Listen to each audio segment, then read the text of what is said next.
Mesdames, Messieurs les hauts cadres du ministère de la Condition féminine et des droits des femmes, à vos rangs titres, grades et qualités, Mesdames, Messieurs, membres du cabinet de la ministre,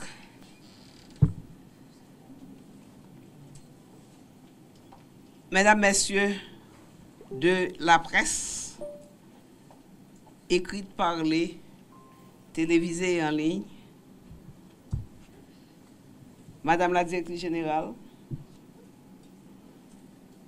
Mesdames, Messieurs, au moment où nous nous apprêtons à célébrer l'anniversaire de ce ministère, de vous demander de vous mettre debout.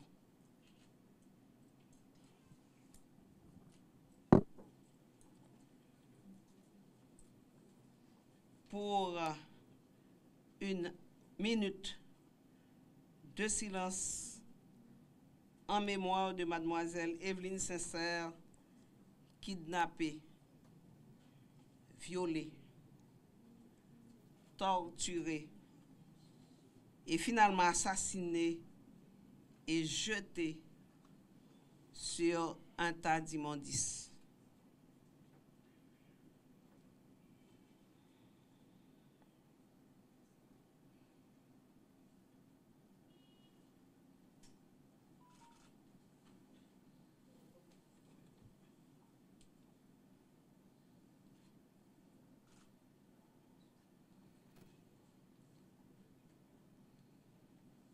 Merci, asseyez-vous.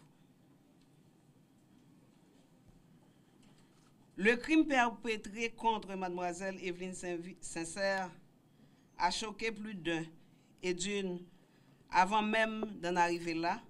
Ces lâches assassins criminels qui ont commis cet acte odieux ont concocté leur plan pour la violer, la torturer et la battre. En dehors du climat d'insécurité qui sévit depuis des lustres dans le pays, Evelyne est décédée de cette mort atroce parce qu'elle est une femme. En effet, les malfrats ont utilisé le viol comme arme de domination et de discrimination avant de l'assassiner. En cette pénible circonstance, le MCFDF, le ministère de la Condition féminine et des droits des femmes, touché par ce drame tragique, envoie une fois de plus ses sincères condoléances à sa famille, ses amis, particulièrement ses camarades de promotion, au staff du lycée Jean-Jacques Roumet de Martissan et à toutes celles et tous ceux qui sont frappés par ce deuil.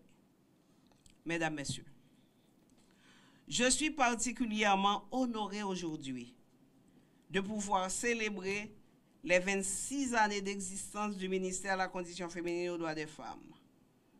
C'est également un grand moment de réflexion de commémorer la longévité de cette institution. Cela montre qu'après ces bonnes années qu'elle a su en partie anticiper et corriger certaines carences de la puissance publique en matière de discrimination à l'égard des femmes et des filles haïtiennes.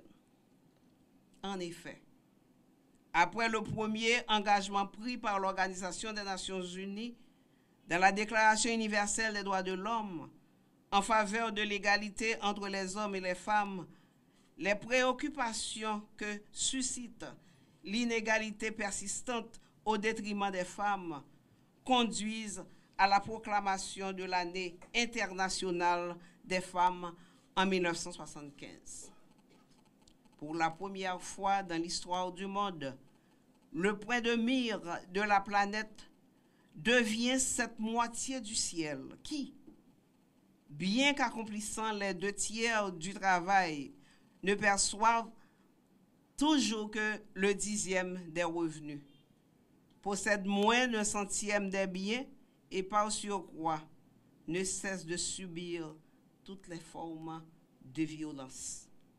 À la faveur de l'intensification des luttes féminines en Haïti, en réponse aux revendications de plusieurs organisations de femmes réclamant une structure étatique de haut niveau pouvant répondre aux besoins des femmes et surtout par rapport à la conjoncture relative à la préparation de la 4e conférence mondiale sur les femmes Beijing en septembre 1995, a vu naître par décret présidentiel le 8 novembre 1994 le ministère de la Condition féminine et aux droits des femmes, MCFDF, défini par le décret du 11 août 1995, puis par le décret du 31 janvier 2006 portant organisation du MCFDF, où sa mission et ses attributions sont clairement définies.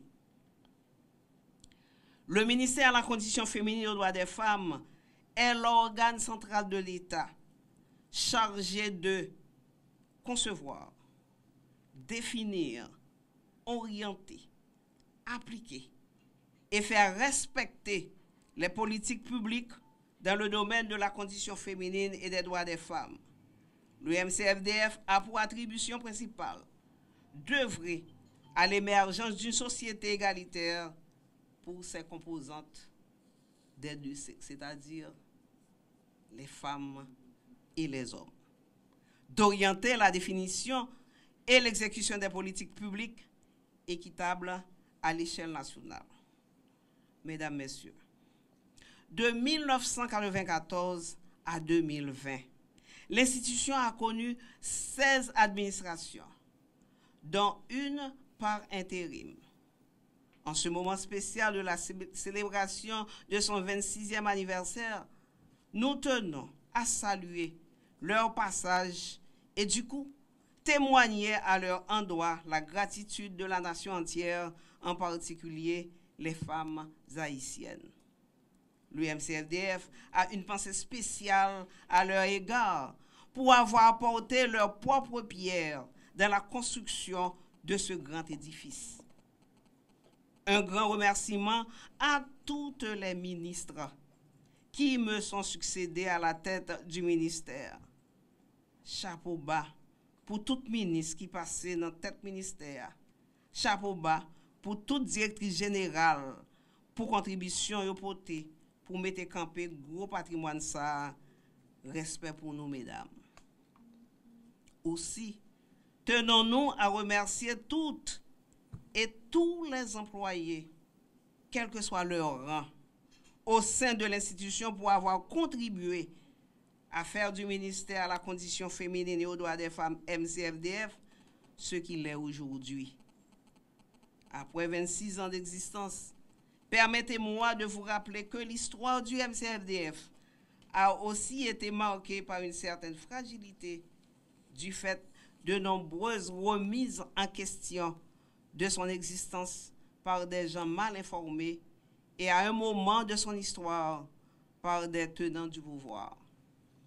L'argument principal prétexté pour la fermeture du ministère à la condition féminine aux droits des femmes MCFDF tourne autour de raisons budgétaires et de la faiblesse de son bilan et de le remplacer par un ministère dit de la famille. L'État n'aurait pas assez d'argent pour supporter une institution spécialement chargée d'adresser les questions relatives aux rapports sociaux de sexe, disent-ils. C'est du gaspillage. En nous référant sur les diagnostics de genre, le tableau révèle ce qui suit. En Haïti, selon l'enquête sur mortalité, morbidité et l'utilisation des services EMUS 6, les femmes représentent à peu près 51% de la population. 49,5% vivent en milieu rural, dont 33% sont des chefs de ménage. Les femmes jouent un rôle prépondérant dans l'économie haïtienne et elles n'ont pas d'âge pour travailler. 49,2% d'entre elles travaillent dans le secteur agricole, 70 à 75% sont employés dans le secteur de sous-traitance et 84% des activités de commercialisation de base sont le fait des femmes. Qui peut témoigner dans toute l'histoire de ce pays avoir remarqué un club de femmes jouant au domino, aux cartes, au cours de la journée, peut-être la nuit, ou un jour férié? Fort de ce constat, le combat contre des images stéréotypées, la division sexuelle du travail et les inégalités de genre en termes d'accès et de contrôle des ressources, la hiérarchisation des pouvoirs dans les relations et échanges entre les femmes et les hommes devient de plus en plus urgent. En plus, les conséquences sont non seulement néfastes pour cette autre moitié du développement que représentent les femmes, mais aussi pour la société dans son intégralité. N'en déplaise à ces détracteurs qui ignoraient ces réalités, le maintien de l'institution est de rigueur, car il est du devoir de l'État de combler ces inégalités.